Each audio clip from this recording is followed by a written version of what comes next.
Selamat pagi dan salam sejahtera. Nama saya J. Srinivasa, anak lelaki J. Prakash. Nombor matriks 23 DBS 23F2015 dari kelas DBS 2A. Hai, nama saya Dilipkumar anak lelaki Kopat. Nombor matrik saya adalah 23 DBS 23F 2014. Saya dari kelas DBS 2A. Selamat sejahtera. Nama saya Sri Somaseran Sivacariyar.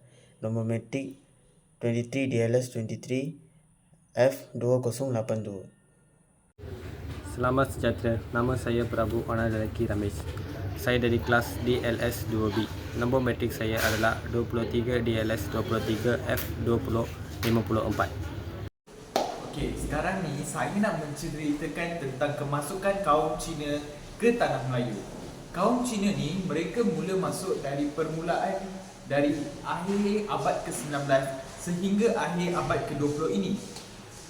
Kaum Cina mereka berminat dengan dari aktiviti seperti aktiviti pelombongan, aktiviti peladangan, malah juga aktiviti ekonomi yang diadakan di tanah Melayu.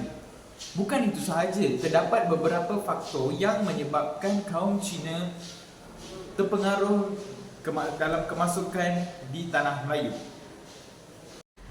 So korang nak tahu apa salah satu faktornya yang menyebabkan kemasukan kaum Cina ke tanah Melayu? Antaranya ialah dari segi faktor ekonomi. Dalam bawah faktor ekonomi ini, kaum Cina mereka berminat dengan pelombongan biji timah.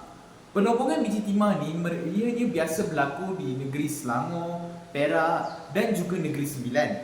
Pada masa yang sama, kaum Cina tertarik dengan pelombongan biji timah. Pada masa itu juga British tiada buruh yang mencukupi untuk pelombongan biji timah ini, dan orang Cina ramai mereka rajin untuk melakukan pelombongan biji timah dan mempunyai buruh yang sangat rajin untuk melakukan pelombongan biji timah ini. Ini adalah salah satu faktor yang menyebabkan kemasukan kaum Cina ke tanah Melayu. Selain itu juga, kaum Cina minat aktiviti dari segi sektor peladangan. Dalam sektor peladangan ini contohnya dari segi aktiviti menoreh getah. Kaum Cina melibatkan aktiviti menoreh getah ini sebagai salah satu sumber pendapatan. So ini juga menyebabkan kaum Cina tertarik dalam kemasukan tanah Melayu ini kerana mereka melibatkan sumber menoreh getah ataupun dari sektor peladangan sebagai salah satu sumber pendapatan.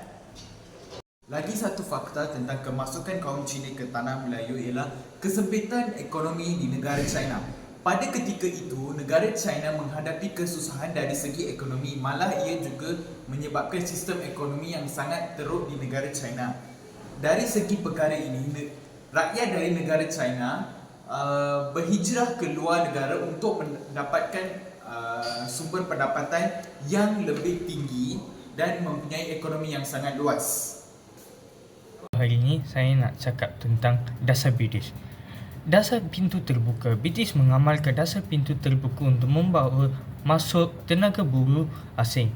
Ini bertujuan untuk membekalkan tenaga buruh yang murah dalam industri yang dikembangkan oleh mereka. Selepas tu, sistem kancu. Sistem kancu diperkenalkan di Johor yang membolehkan kaum Cina menjadi pemimpin komuniti mereka sendiri dan menguruskan ladang lada hitam serta gambir.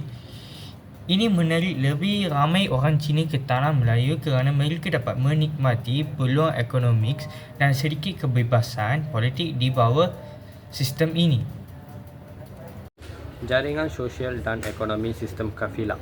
Orang Cina yang berhijrah ke tanah Melayu biasanya dibawa masuk melalui sistem kafilah atau ketua kongsi gelap yang membantu mereka menetap dan mencari pekerjaan. Ini memudahkan mereka membina jaringan sosial yang kukuh dan menyokong kemasukan lebih ramai kaum Cina ke tanah Melayu. Selepas itu, komuniti keluarga dan kawan. Ramai pendatang Cina mempunyai saudara mara atau rakan-rakan yang telah menetap di tanah Melayu dan ini menggalakkan mereka untuk turut berhijrah dengan jaminan sokongan dari komuniti yang sedia ada. Kesimpulannya adalah kemasukan kaum Cina ke Tanah Melayu telah memberi kesan besar kepada ekonomi dan struktur sosial Tanah Melayu. Kaum Cina membawa kepakaran dalam bidang perniagaan, industri dan tenaga kerja yang menyumbang kepada kemajuan ekonomi. Walau bagaimanapun, kemasukan ini juga memberi cabaran kepada keseimbangan sosial dan membawa kepada pembentukan masyarakat berbilang kaum di Malaysia yang masih wujud hingga kini. Itu saja daripada saya. Sekian, terima kasih. So, yang poin keempat adalah pengaruh budaya dan identiti kaum Cina di Tanah Melayu. Kewujudan bandar Cina, ramai pendatang Cina menetap di bandar utama seperti Kuala Lumpur, Ipoh, Pulau Pinang dan Melaka yang akhirnya menjadi pusat perniagaan dan kebudayaan kaum Cina. Kongsi gelap dan persatuan.